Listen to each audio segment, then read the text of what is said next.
Well, I've brought the excavator back because I've got a few repairs that need to be done on it.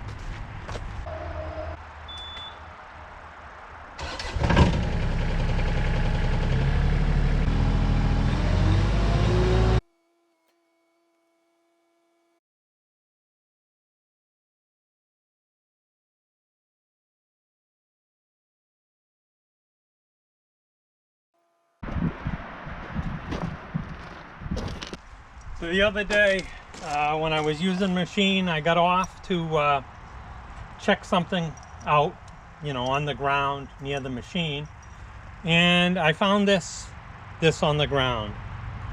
And what this is the roller. So this right here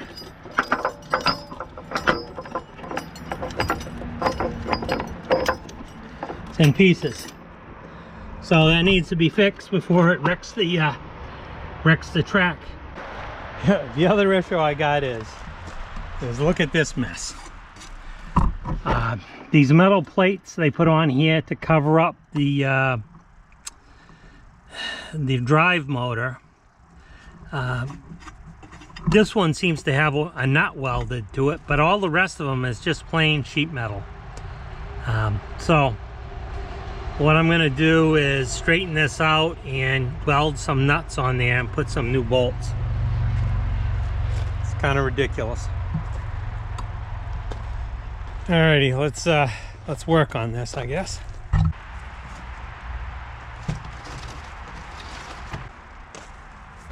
think I'm going to have to release the tension on the track. The way these tracks work is there's a piston that pushes the idle roller on the other end of the track over there, and that piston is filled with grease. So what there is there's two fittings. There's a fitting that you use to relieve the pressure of the grease, and then the piston will collapse. So if you want to change your track or whatever, and then you tighten that up, and then there's a grease fitting next to it, so you pump the grease in to push the piston back out.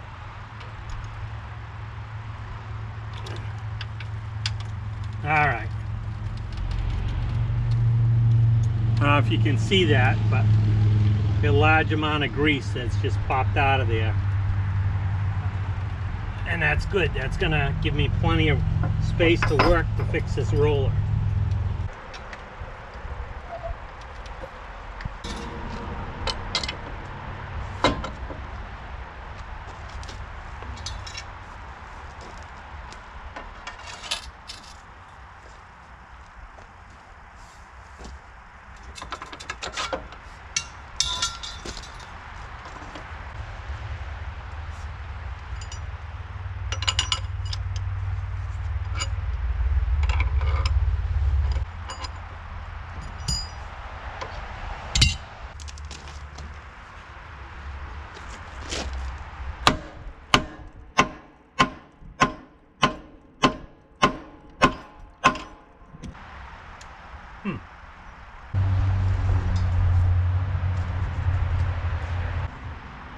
Oh, I see how that works. Alright, I don't have a socket big enough to fit that. There's a nut just like this on the other side that I've got to get to. And I don't think there's any way I can do it with this wrench. So let me give it a try. Yeah, it's recessed in a place where I can't get that wrench on it, and there's no socket that I own big enough to fit it. So I think I'm gonna have to use a grinder and cut the nut. So let's see what I can figure out here to make this safe.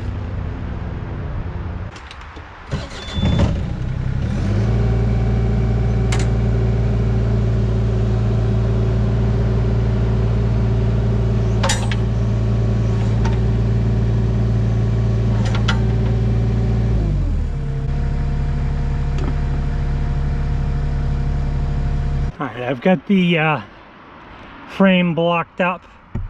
It's being held up by the bucket, but a little extra protection is never a bad idea. So here we go.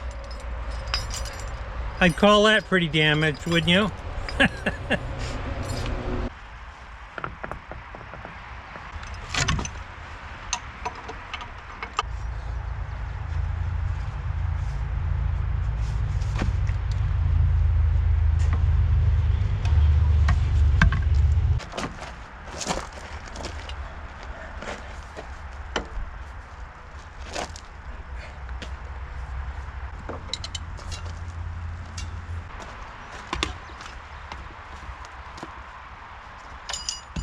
I got to close that that relief valve.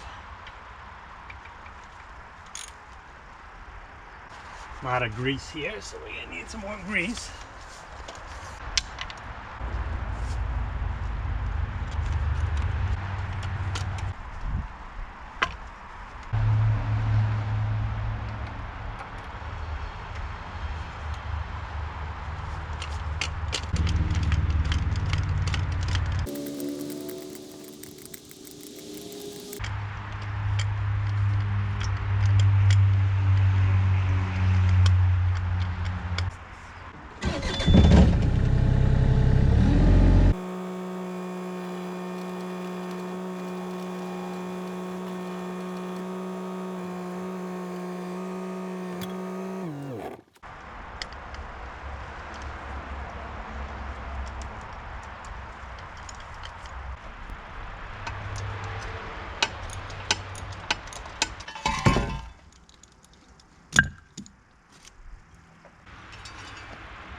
Think we can straighten that out?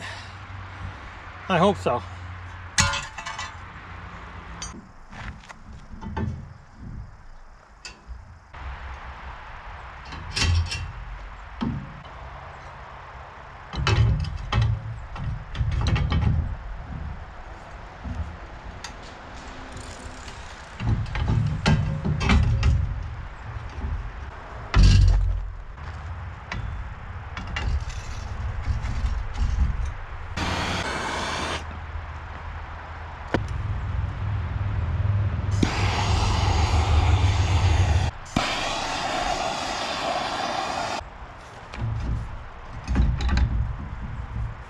Okay, back working on the excavator. Not sure if I recorded it, but this, I don't know if you can see right here, it's like a fold mark. This thing was like peeled up and almost folded in half. I had a 2-pound sledge and I had some C-clamps and I had this on some steel. Actually, I had it clamped to the trailer. And I was beating on it. I could not get this thing straight at all. What I finally came up with is I lifted up the dozer blade, put it on the ground, and basically dropped it. I used a couple blocks of wood to hold it so that it would be kind of steady in a certain shape. And then I dropped the dozer blade on it. Kind of, got it so that it wasn't looking like a taco anymore. And just kept doing that, spinning it around till I got it relatively flat. Then I took it over back to, I got this old plow over there that's pretty short. I put it on top of the plow and I walloped it with the hammer. It's not exactly flat, but, compared to what I had, it's like perfect. All right, so I gotta clean this mess out of here and then install it.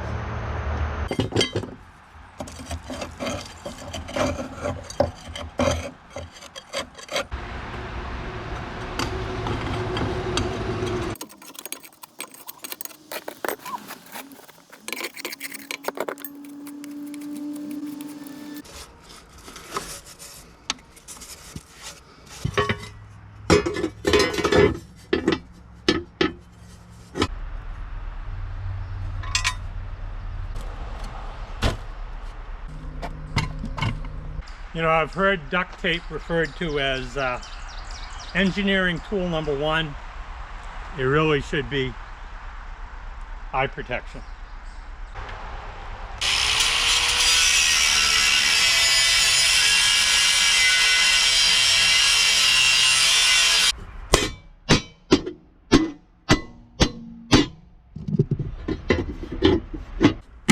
This thing is so mangled, it's unbelievable.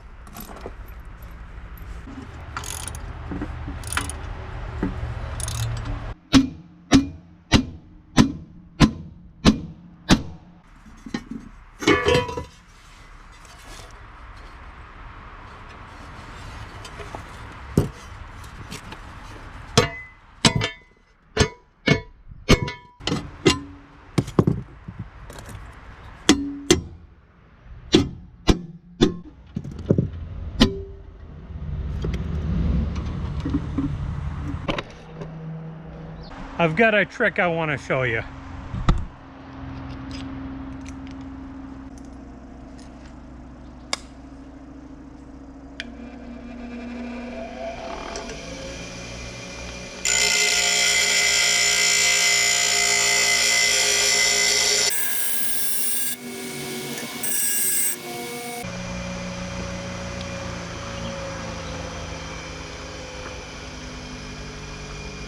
Hope you can see that well. When you're having a real hard time getting something together where you need to put a drift in and move it around, but that's still not working for you, rather than grind the bolt, you know, in this case I got plenty extra length. This is going to stick way out through the nut and, you know, have a lot of excess. So rather than try and grind it to a point, which, you know, a lot of people do, if you grind it like this, what you can do is this piece will get you into the nut, then you can get it straight, and as you turn it, this is going to kind of act like a cam, and this will help pull the alignment together, and you'll get your bolt in there.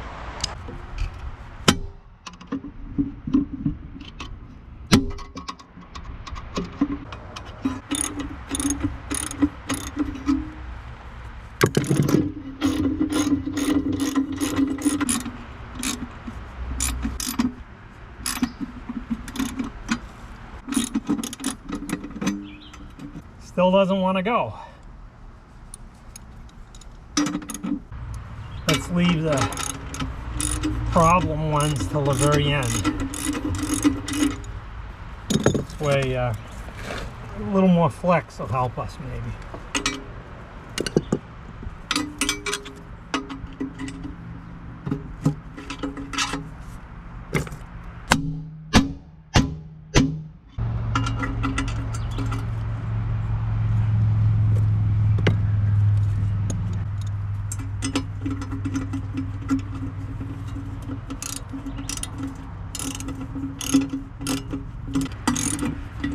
We go, we got that one in.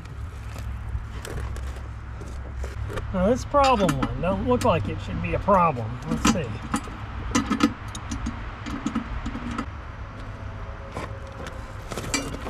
Took some more material off. We'll see if that does it.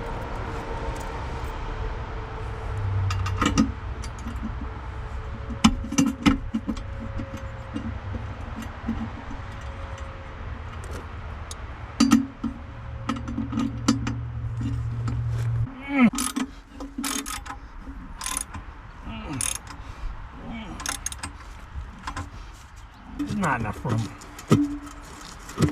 It's just driving me crazy.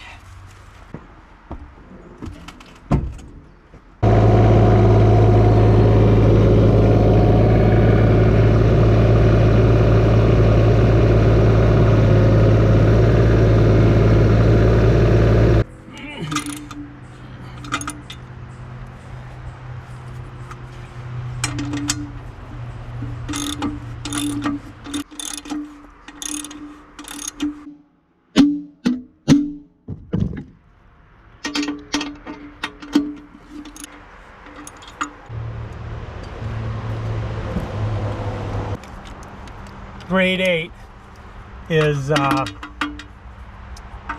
44 pounds, but the nuts on the inside of this aren't necessarily that healthy. So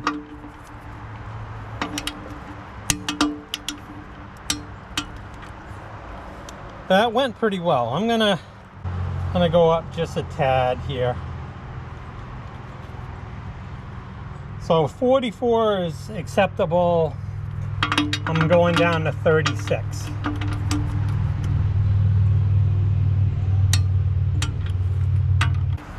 All right, I think that's good. So let's work on the other side.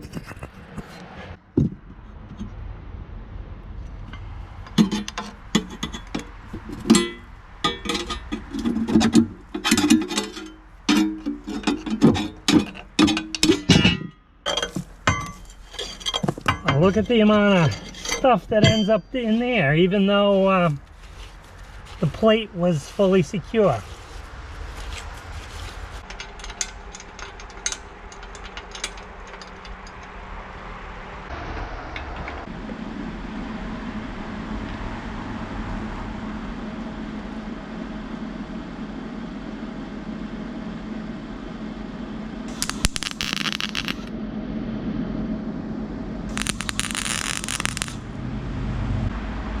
Absolutely terrible, but probably good enough.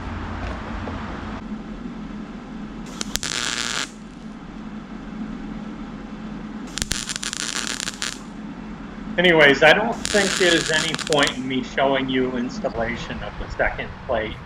Other than my welding, like I said, was terrible. One of the nuts broke off in the process, and I actually had to cut the head off the bolt in order to disassemble it and weld a new nut on it. But everything's good now, and I think it's a whole lot better than it was with just the sheet metal. You know, I really wanted to make sure these drive motors are protected. If one of those gets damaged, it's a couple $1,000 repair, so it's pretty important. Anyways, I really appreciate you taking the time to watch. If you'd like to see some of my future videos, make sure to like and subscribe. And hey, have a great day. Bye.